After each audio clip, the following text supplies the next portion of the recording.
Boa tarde para você. Estamos no ar ao vivo para toda a cidade de Campinas pelo canal 4 da NET, o 61.3 UHF, e ainda pela internet no youtube.com/TV Câmara Campinas e no facebook.com/Câmara Campinas. Na edição de hoje você vai conferir os dados sobre acidentes de trânsito na região metropolitana. A cidade de Campinas diminuiu o número de acidentes fatais. Os detalhes na reportagem sobre o encontro da Comissão Permanente para Assuntos da Região Metropolitana. A Comissão dos Idosos, Aposentados e Pensionistas traz palestras sobre a violência contra a terceira idade.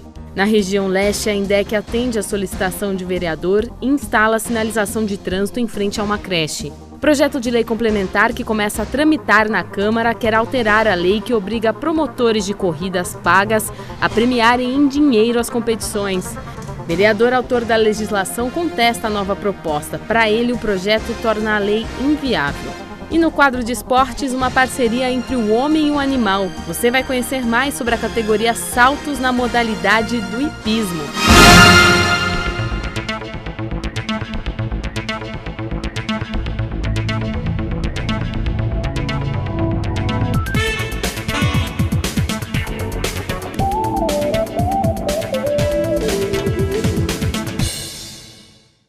A nossa cidade diminuiu o número de acidentes fatais no trânsito nos últimos 3 anos.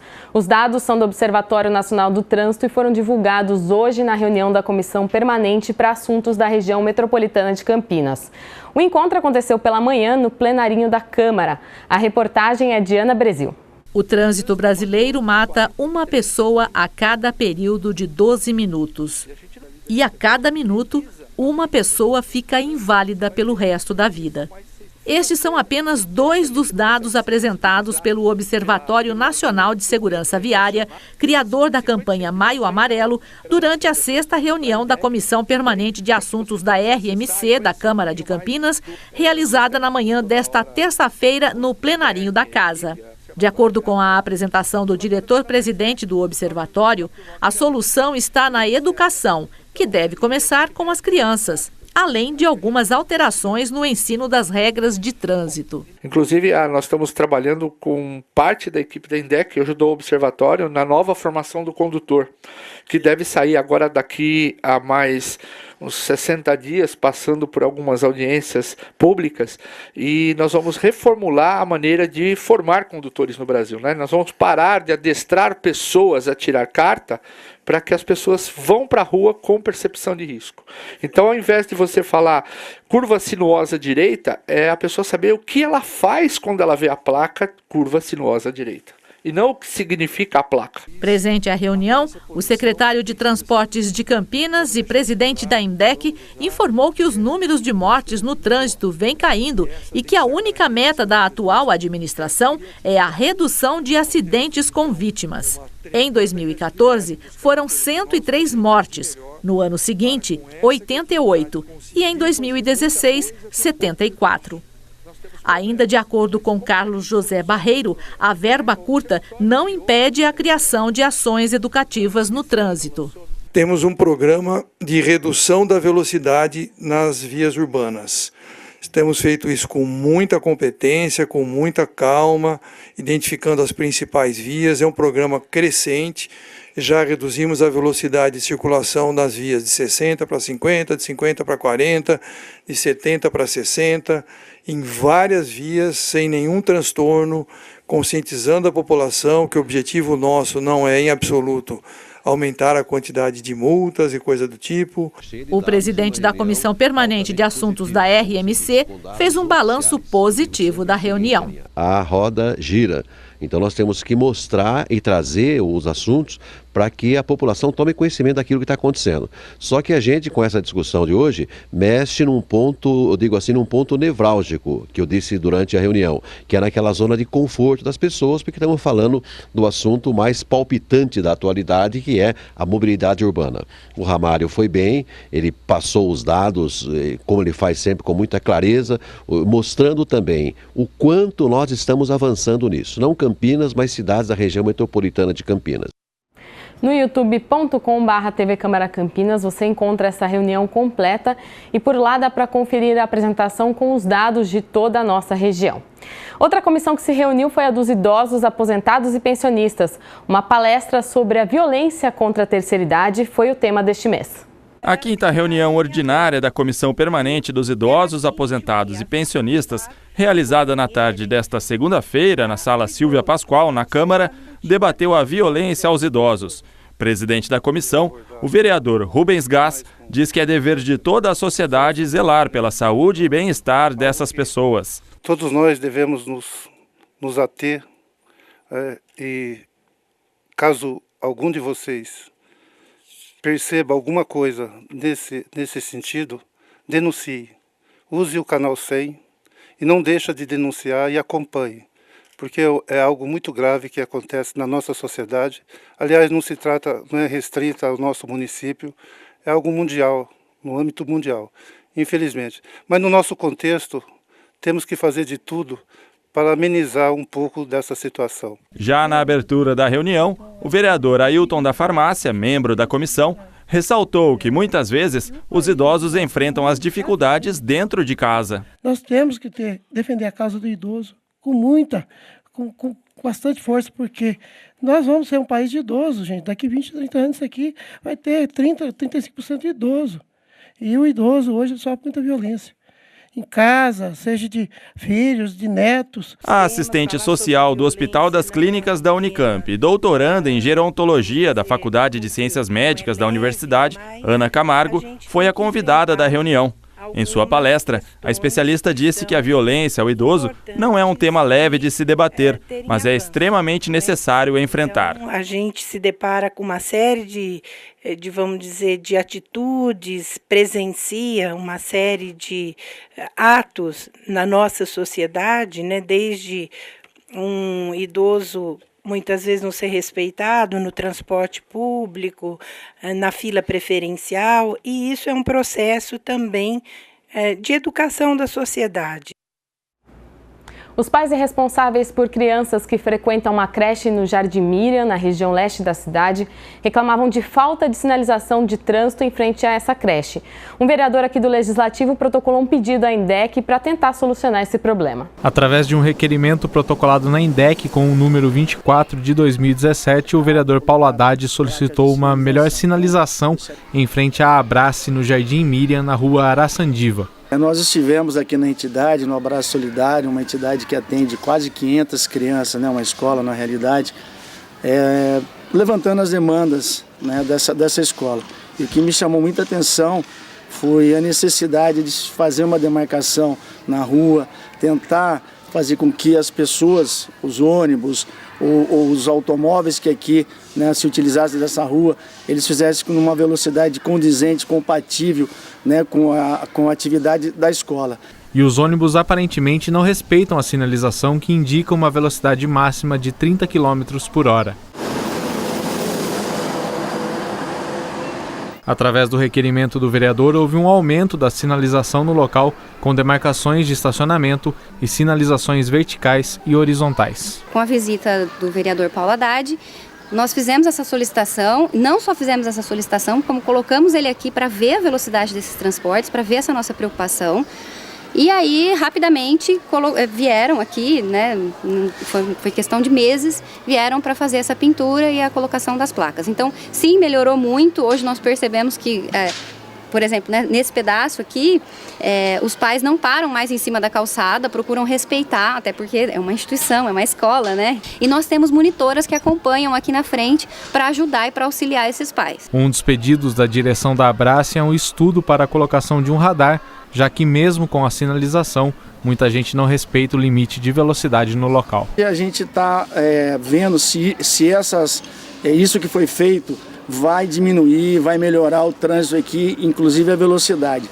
Se isso não for o suficiente, com toda certeza a gente vai pedir um estudo para que se coloque aqui um radar para que seja reduzida a velocidade.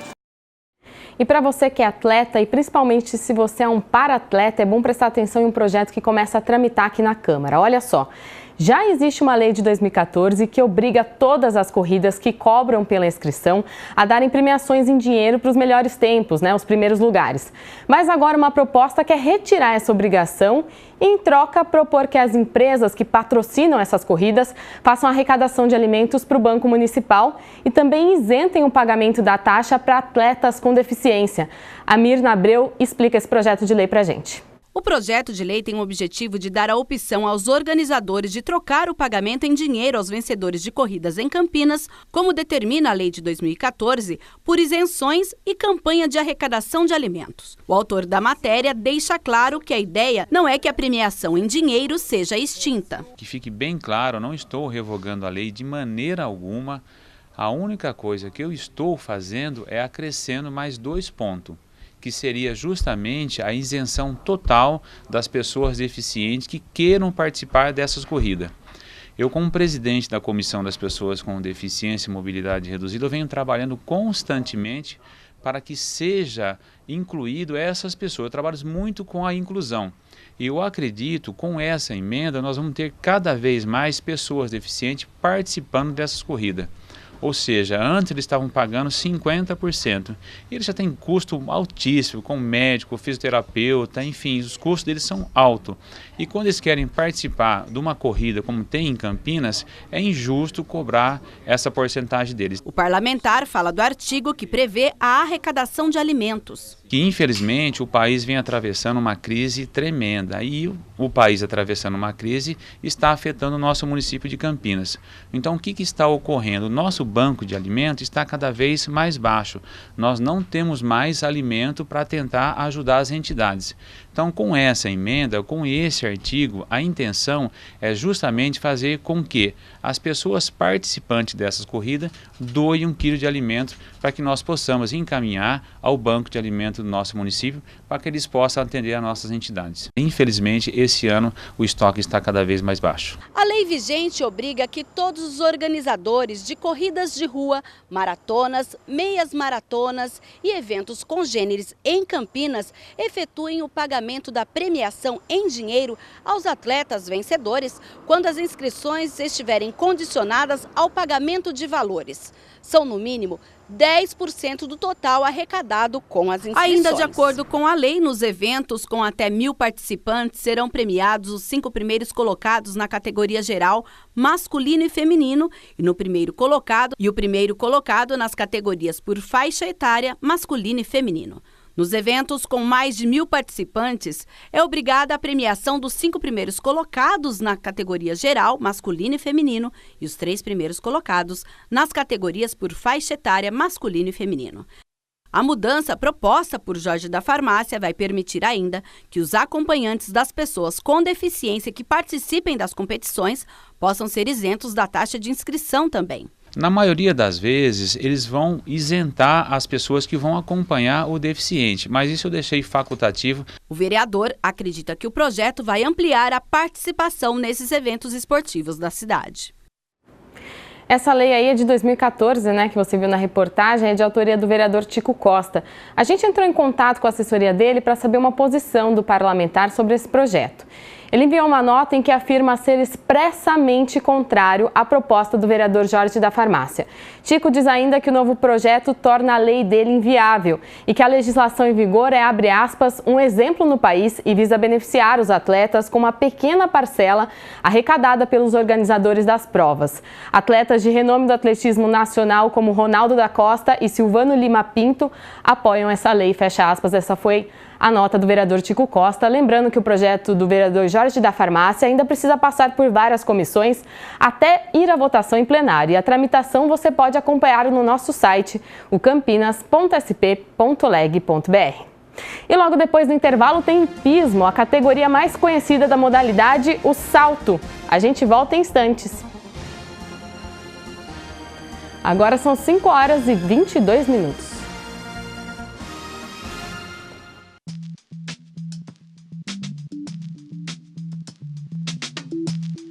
Quais as doenças que impedem a doação de sangue?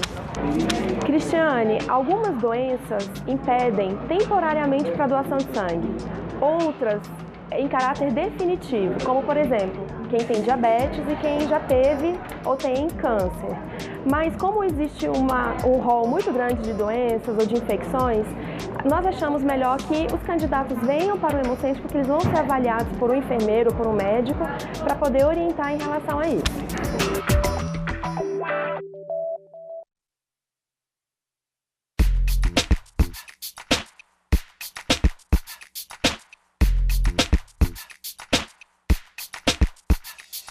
Uma coisa que muitas vezes extrapola até a própria queimadura, é muito maior do que a própria queimadura, é a utilização de rojões, fogos de artifício. Por que é maior do que a própria queimadura? Porque são traumas complexos. Muitas vezes leva a você ter amputações de dedos, de mão. Isso, sem dúvida, é ainda mais grave do que a própria queimadura. Então, não manipule fogos de artifício. Se eventualmente você estiver perto de alguém profissional que está fazendo, nunca fique muito próximo. Você se distancie disso, que é para que tenha uma distância segura e que, numa eventualidade, só quem esteja muito preparado esteja próximo a eles. Os fogos de artifício, eles comemoram, porém, por outro lado, eles causam lesões muito graves. Às vezes você carrega esta sequela por toda a vida.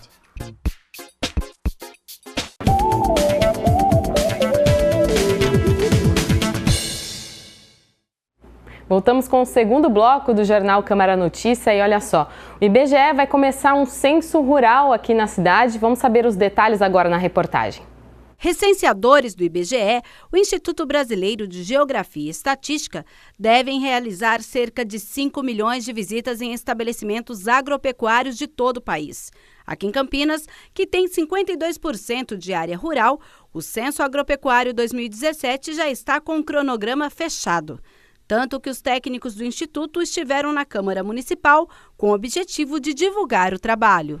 Em Campinas vai ser importante essa primeira divulgação, justamente para que os produtores rurais e também todas as pessoas que estão envolvidas com a área de produção agropecuária em Campinas, os sindicatos rurais, também os representantes dos poderes legislativo, judiciário e executivo em Campinas, para que eles estejam preparados para receber esses recenseadores. A nossa entrevista vai começar em 1º de outubro, né, e vai até fevereiro. A coleta especial, que vai ser justamente para os produtores com produção um pouco mais relevante, acima do que o que é normal, o que é esperado, vai acontecer entre janeiro e fevereiro. Serão levantadas informações sobre a área, a produção, as características do pessoal ocupado, o emprego de irrigação e o uso de agrotóxico. Os recenseadores vão captar ainda dados detalhados sobre receitas e despesas na produção, crédito e seguro rural, proteção de mananciais, conservação da fauna e da flora, uso de agrotóxicos, técnicas de produção, além da situação social e familiar dos trabalhadores do campo, entre outros temas. Apenas os grandes produtores serão visitados neste censo. Bom, são os produtores com área acima de 1 hectare, né? Então, aqueles produtores de subsistência, com a área um pouco menor do que essa daí, a gente não vai fazer essa coleta. O técnico do IBGE afirma que o resultado servirá para a implantação de políticas públicas para o setor. Pode servir de pauta para várias políticas públicas, né? Para algumas vantagens também em relação a ajudas financeiras, né, para esses produtores também. Pode servir tanto para os próprios produtores, né, para eles saberem um pouco mais sobre a produção, quanto para os dirigentes também locais. A Prefeitura abriu inscrições para crianças e adolescentes que quiserem aprender música no projeto Guri Campinas. As vagas são preenchidas por ordem de chegada e é preciso ter entre 8 e 18 anos para participar. O projeto ainda oferece instrumento para os alunos. As aulas acontecem na sede da Guardinha, na Avenida Moreiras, número 165, e no CRAS Nelson Mandela, na Avenida Carmen de Angelis Nicolete, no DIC 5. Para saber das aulas e das vagas disponíveis, é só ligar para os telefones que estão aí na sua tela. No caso do DIC 5, o telefone do CRAS é 3226-3312 e na Guardinha 3272-9699.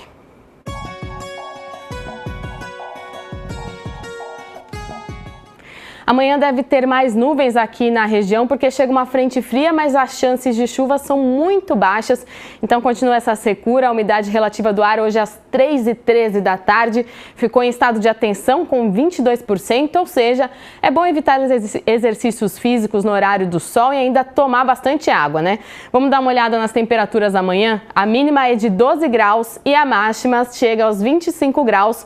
Esses dados aí são do CEPAGRE da Unicamp.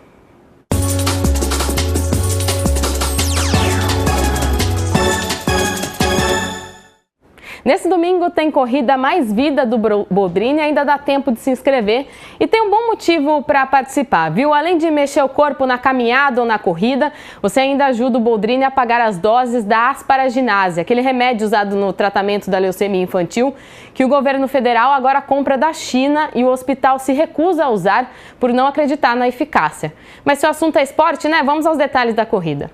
Neste domingo, dia 13, a partir das 8 horas da manhã, com largada no Parque Ecológico Monsenhor Emílio José Salim, acontece a 12ª Corrida Boldrini. Hospital filantrópico que atua no cuidado com crianças e adolescentes com câncer e doenças do sangue. É 100% beneficente.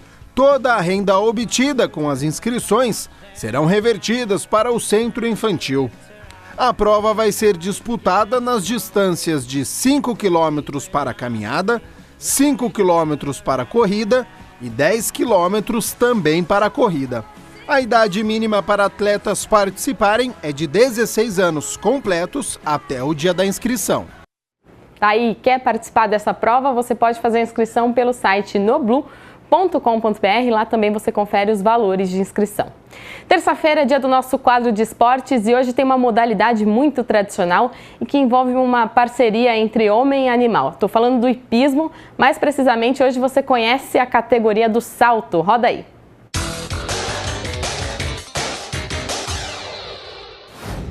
Olá, o Olha Esporte aí desta semana vai falar sobre hipismo. Mas este esporte é muito amplo, porque pode ser corrida, polo, atrelagem. Então preste atenção, pois a partir de agora nós vamos focar no salto. Bom, eu já estou aqui com o Paulo Vieira, que é treinador de hipismo. Como funciona a idade mínima no esporte e a questão da altura dos obstáculos? Bom, aqui na hípica nós começamos com 4 anos com o Baby Class, né? Que é mais uma aula lúdica para a criança aprender a já desenvolver um equilíbrio, aí entendendo como que é um comando de uma rédea, né? A gente leva mais para o lúdico mesmo. Após isso, com 7 anos, a gente já consegue iniciá-lo para o salto. E começa com a categoria 40 centímetros e conforme o seu desenvolvimento, aí a gente vai aumentando a categoria para 60, 80, 90, que é até a escola. Aí depois passa para o salto. Em uma competição, como é que a gente tem um vencedor? É quem salta e não derruba nenhum obstáculo? Tem a questão do tempo também? Na prova de escola, né, vamos falando sobre escola, tem o tempo ideal, né, tem o tempo... Ganha a prova quem se aproximar mais desse tempo ideal e sem nenhuma penalização, sem nenhum derrube. Bom, a Mariana Serra Palermo tem apenas 12 anos, mas já tem um currículo de conquistas, é isso mesmo? Eu faço hipismo faz uns 5 anos e desde aí só tá melhorando, né? E você começou com quantos anos? Eu comecei com 8. Agora, eu vejo a relação entre o cavaleiro e o cavalo é algo muito bonito, né? Conta como é que é essa relação com o animal, o respeito que você tem que ter com ele. Eu acho que no esporte a gente tem que pensar que o animal não é uma ferramenta, né? Mas é um ser vivo e tá trabalhando com a gente, então a gente sempre se une para sempre virar 2. E tem aquele dia que você acorda de mau humor, o cavalo também acorda de mau humor. Como é que funciona essa relação? Tem dia que também a égua ela não está num bom dia? Tem dia que eles estão mais agitados e não conseguem, assim, que estão com muita mais energia e a gente tem que sempre ter mais cuidado, prestar atenção no que eles estão sentindo. Agora, recentemente você foi campeã na parte técnica. Como é que funciona isso? Olha, o júri técnico ele conta como calcanhar, a postura, essas coisas, mas tipo, é bem importante também. E você já está saltando quantos metros? Começou com quanto?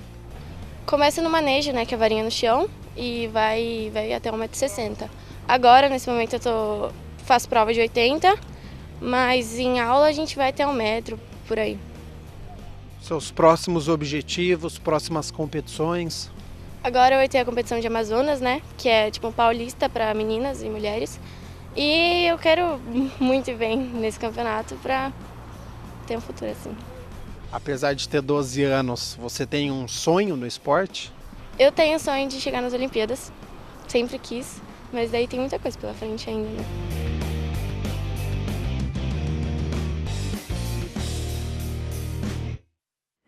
Bom ver novas gerações nesse esporte tão tradicional. Boa sorte para você, Mariana. Para vocês, um ótimo fim de tarde. A gente se vê amanhã, 12h30.